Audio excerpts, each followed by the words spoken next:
باطل کے مابین حد فاصل کیا ہے، حد امتیاز کیا ہے، ہم فرق کیسے پیدا کریں، ہم کیسے تفریق کریں کہ اسلام کا سچا پیغام پھیلانے والے کون ہیں اور جھوٹے کون ہیں۔ آج کی اس محفل میں اس بات کی وضاحت کرنا چاہوں گا، مجھ سے یہ کہا گیا ہے کہ جمعیت علماء ہند کے کسی مفتی نے یہ کہا، آپ کے صحافیوں نے، میڈیا کے احباب نے یہ سوال اٹھایا کہ ایک بہت بڑا مفتی کہتا ہے کہ صحابہ کے دور میں صوفی نہیں تھے، تو ہم اس کا جواب کیسے دیں؟ اگر صحابی صوفی نہیں تھے، کسی صحابی کے نام سے قبل لفظ صوفی نہیں آیا، اور پھر یہ بھی کہا گیا کہ جو کام ہم کر رہے ہیں وہ صحابی بھی کرتے تھے، جو آج جہاد کے نام پر ہم کام کر رہے ہیں یہ تو صحابی بھی کرتے تھے۔ اگر صحابیوں میں یہ کام ہم ثابت کر دیں تو کیا صحابیوں کو بھی دہشت گرد نہ ہو؟ ایک جملہ آپ کی سماعتوں کی نظر کرتا ہوں، دہشت گردوں کو عربی میں ارہابی کہا جاتا ہے، ٹیررسٹ کو عربی میں کیا کہا جاتا ہے؟ ارہابی۔ ارہابی میں ان صحافیوں کی بارگاہ میں عرض کرنا چاہوں گا، میڈیا والوں ہے صحافی، اگر ارہابی کی تلاش کرتا ہے، اگر ارہابی کو ڈھونڈ رہا ہے صحافی، اگر ارہابی کو ڈھونڈ رہا ہے تو تجھے صحابی میں ارہابی نہیں ملیں گے، ہے صحافی اگر ارہابی کو ڈھونڈتا ہے تو وہابی میں تلاش کر، وہابی میں ارہابی ملیں گے، صحابی میں نہیں ملیں گے۔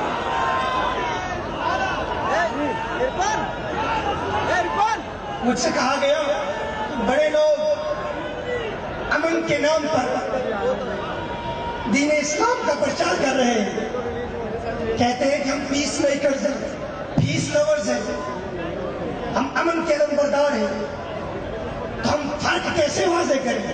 تو یاد رکھیے، صوفیاء کی بارگاہ میں حاضر ہو جو ہر پیس کا پرچار کرنے والا امن کا علمبردار نہیں ہوا کرتا۔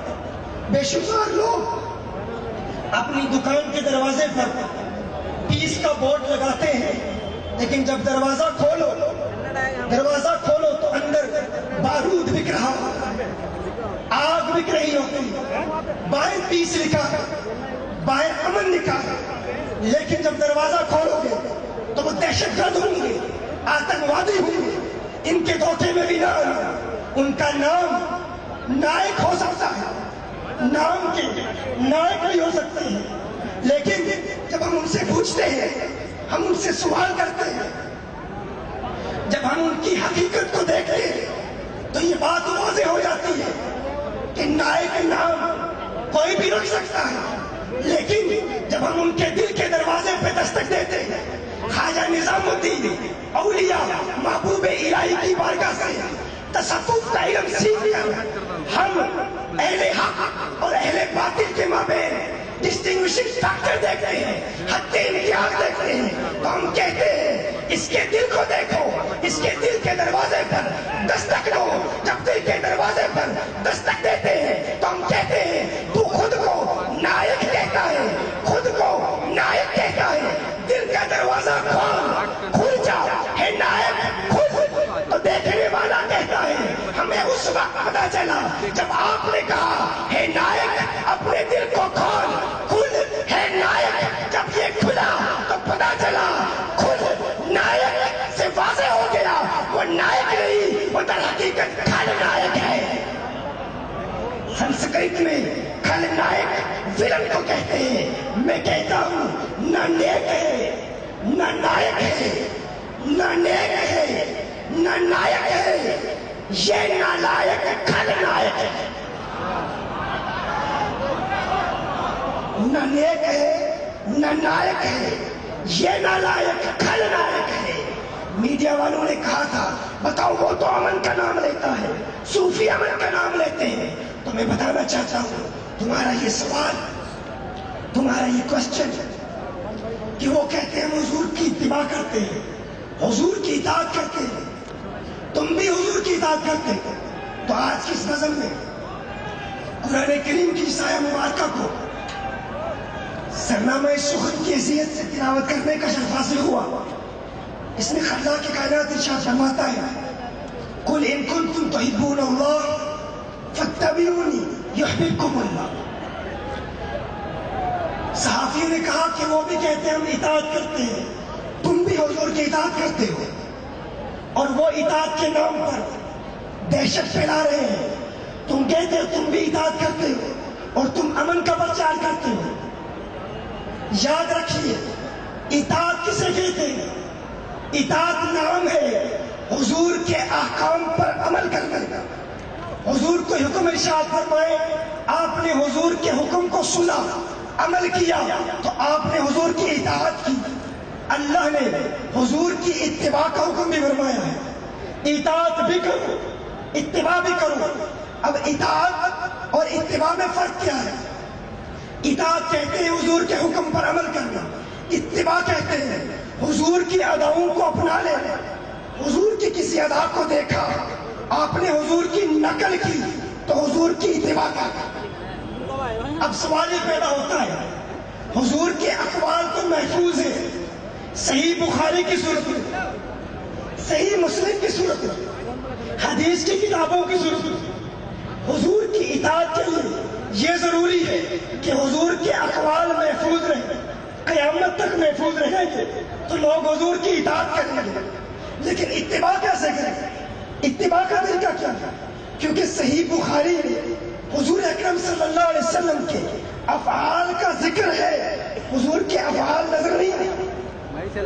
صحیح بخاری میں حضور کے مسکرانے کا ذکر ہے لیکن حضور کی مسکراہٹ نہیں ہے. صحیح بخاری میں حضور کے چلنے کا ذکر ہے لیکن حضور کا چلنا بخاری میں نظر نہیں آتا. صحیح بخاری میں حضور کے اٹھنے بیٹھنے سونے جاگنے کی اداؤں کا ذکر تو ہے لیکن حضور کا سونا جاگنا اٹھنا بیٹھنا کلام کرنا صحیح بخاری میں نظر نہیں آتا کیونکہ وہ اوراق میں جمع نہیں ہو سکتا.